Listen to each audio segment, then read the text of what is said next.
बॉलीवुड अभिनेत्री और पूर्व सांसद जया प्रदा ने एक बार फिर पूर्व मंत्री आजम खान पर सियासी हमला बोला। रविवार को मेरठ में उन्होंने कहा कि एक जमाना था जब अल्लाह के बाद आजम खान ही धरती पर थे। ये सोच ही गलत थी। आप भगवान नहीं हो सकते, दूसरों का सम्मान करना सीखें। अब बाप बेटे का घमंड चकनाचूर हो गया है। बेटे को भी अपने पिता के कर्मों की सजा मिल रही है। जयप्रदा ने कहा कि अब आजम खान का चैप्टर राजनीति में खत्म हो चुका है। इससे लोगों को सीख है कि दूसरों के साथ कैसा बिहेव करें। राजनीति में भी सोच विचार कर बोलना चाहिए। पार्टी कानून से बढ़कर कोई नहीं है। एक जमाना था अल्लाह के बाद आजम खान ही धरती पर है, ये गलत सोच है। दूसरों का सम्मान करना सीखे, लेकिन आजम ने जो किया उसके लिए उन्हें भुगतना पड़ रहा है। जनता दल यूनाइटेड संसदीय बोर्ड के अध्यक्ष उपेंद्र कुशवाहा ने अपनी राह अलग कर ली। उन्होंने अपनी नई पार्टी राष्ट्रीय लोक जनता दल की घोषणा कर दी। वह उसके राष्ट्रीय अध्यक्ष होंगे। 18 साल में ये तीसरी बार है जब उपेंद्र कुशवाहा ने नीतीश का साथ छोड़ा है। दूसरी बार उन्होंने अपनी नई पार्टी बनाई है। इस्तीफे से पहले उपेंद्र कुशवाहा ने कहा कि नीतीश कुमार के साथ शुरुआत अच्छी थी, लेकिन अंत बुरा। उपेंद्र कुशवाहा ने बताया कि अब नया सफर शुरू करेंगे। जमीन बेचकर हम अमीर नहीं बन सकते, इसलिए एमएलसी पद से भी इस्तीफा दूंगा। विधान परिषद के सभापति से मिलकर 1-2 दिन में इस्तीफा भी सौंप दूंगा। उपेंद्र कुशवाहा ने सोमवार को पटना में प्रेस कॉन्फ्रेंस में कहा कि जेडीयू के कार्यकर्ता परेशान हैं। मुख्यमंत्री जी ने शुरुआत में अच्छा काम किया, लेकिन आखिर में उन्होंने जो किया वो अच्छा नहीं हुआ। नीतीश जिस रास्ते पर चल रहे हैं वो पार्टी के लिए सही नहीं है। अखिलेश यादव ने कानपुर देहात में मां बेटी के जिंदा जलकर मौत के मामले में सरकार को आड़े हाथों लिया। कहा, कानपुर देहात में मां बेटी की जान गई है, उसका कारण है सरकार, प्रशासन और बुलडोजर।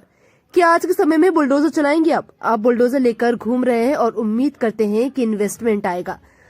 आप सपने कितने बड़े दिखा रहे हैं जो अपने गमले नहीं बचा पा रहे, पेड़ पौधे सूख गए हों, उनसे इन्वेस्टमेंट क्या उम्मीद करोगे?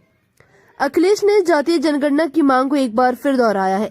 विधानसभा के बाद मीडिया से बातचीत में उन्होंने कहा, सपा पहली बार जातीय गणना के पक्ष में नहीं है। देश के बहुत सारे दल भी इसके पक्ष में हैं। हम आज फिर से जातीय जनगणना की मांग करते हैं। सबका साथ, सबका विकास तभी संभव है जब जातीय जनगणना हो। मुख्यमंत्री दूसरे प्रदेश से आए हैं, उन्हें यूपी की जातीय जनगणना से कोई मतलब नहीं है। वहीं योगी आदित्यनाथ ने विधानसभा परिसर में मीडिया से बात की। उन्होंने कहा, हम चाहते हैं कि सदन शांतिपूर्ण तरीके से चले, सभी मुद्दों और सभी विषयों पर चर्चा हो। किसी भी तरह का हंगामा करना उचित नहीं है। बरेली पहुंचे राष्ट्रीय स्वयंसेवक संघ प्रमुख मोहन भागवत ने कहा, जाति का भेदभाव छोड़िए।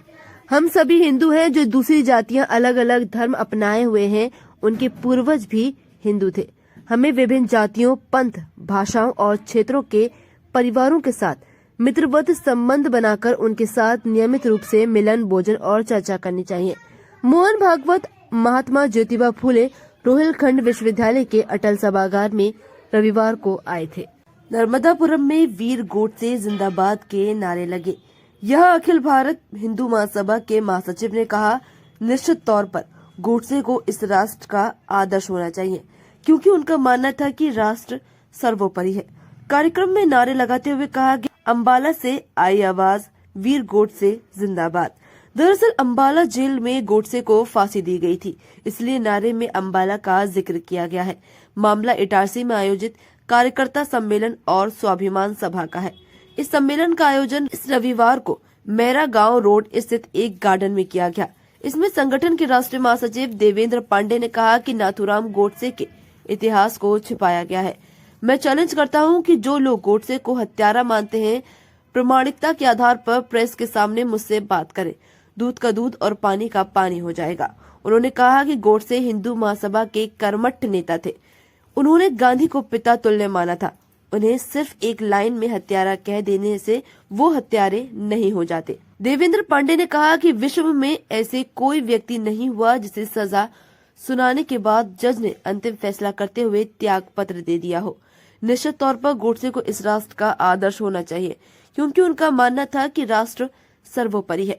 गोडसे ने इस बात को सिद्ध किया, इसलिए गोडसे का नारा पहले भी लगाते थे और अब भी लगाते हैं और आगे भी लगाते रहेंगे। पांडे ने आगे बताया कि महासभा ने पहले राम मंदिर की लड़ाई लड़ी, अब मध्य प्रदेश के धार जिले में स्थित भोजशाला, जो सरस्वती देवी का प्राचीन मंदिर है, उसे मुक्त कराने का संकल्प लिया है। भोजशाला की मुक्ति के लिए पूरे मध्य प्रदेश में अभियान चलाया जा रहा है। इसे 5 भागों में बांटा गया है। यात्रा आगर मालवा स्थित मां बगलामुखी मंदिर, खंडवा के तुलजा भवानी मंदिर, सतना के मां शारदा देवी मेहर मंदिर, दतिया के मां पीताम्बरा देवी मंदिर और देवास के मां चामुंडा देवी मंदिर से प्रारंभ की जाएगी। यहाँ सभी यात्राएं अलग अलग जिलों से होते हुए धार में भोजशाला पहुंचेंगी। उन्होंने बताया कि इटारसी में जल्द ये यात्रा निकाली जाएगी। यूपी विधानसभा के बजट सत्र की शुरुआत सोमवार को हंगामेदार हुई। सत्र शुरू होते ही सपा विधायकों ने प्रदर्शन शुरू कर दिया। शिवपाल यादव की अगुवाई में विधायक परिसर में हाय हाय के नारे लगाते हुए धरने पर बैठ गए। इस दौरान विधायकों की पुलिस और मार्शलों से नोकझोंक भी हुई। इसके थोड़ी देर बाद राज्यपाल आनंदीबेन पटेल ने अभिभाषण शुरू किया। सपा और आरएलडी विधायकों ने राज्यपाल वापस जाओ के नारे लगाए हुए वेल पर आ गए। इसी हंगामे के बीच राज्यपाल अपना अभिभाषण पढ़ती रही। हंगामे के बीच राज्यपाल ने 1 घंटा 1 मिनट का अभिभाषण पूरा किया। फिर वो विधानसभा के लिए निकल गयी। इसके बाद विधानसभा अध्यक्ष सतीश महाना ने परिषद की कार्यवाही मंगलवार सुबह 11 बजे तक के लिए स्थगित कर दी। कोचिंग सेंटर की संचालिका द्वारा नींद की गोलियां खाए जाने तथा उसके पीछे एक कंप्यूटर सेंटर के संचालक दंपति पर उत्पीड़न का आरोप लगाए जाने के मामले में नया ट्विस्ट सामने आया है। इस मामले को लेकर कंप्यूटर सेंटर के निदेशक द्वारा दूसरी कंप्यूटर सेंटर की संचालिका पर संस्थान में कार्यरत रहने के दौरान लाखों का गबन किए जाने का आरोप लगाया गया।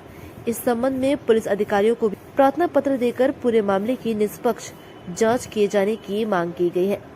सिविल लाइन स्थित एप्टेक कंप्यूटर सेंटर के निदेशक रजनी गुप्ता ने बताया कि पिछले 30 वर्ष से उनका कंप्यूटर संस्थान काम कर रहा है। उनके संस्थान में दीपमाला सोनी निवासी खातीबाबा काउंसलर पोस्ट पर कार्यरत थी। सितंबर माह में उन्होंने काम छोड़ दिया। कुछ समय पहले ज्ञात हुआ कि दीपमाला द्वारा छात्र छात्राओं से उनकी संस्था की फीस के पैसे संस्था के अकाउंट में जमा न करवाकर अपने पति अभिषेक सोनी और खुद के खाते में ऑनलाइन जमा करवाए गए। इसके अलावा संबंधित छात्र छात्राओं के कई डॉक्यूमेंट्स भी गायब कर दिए गए।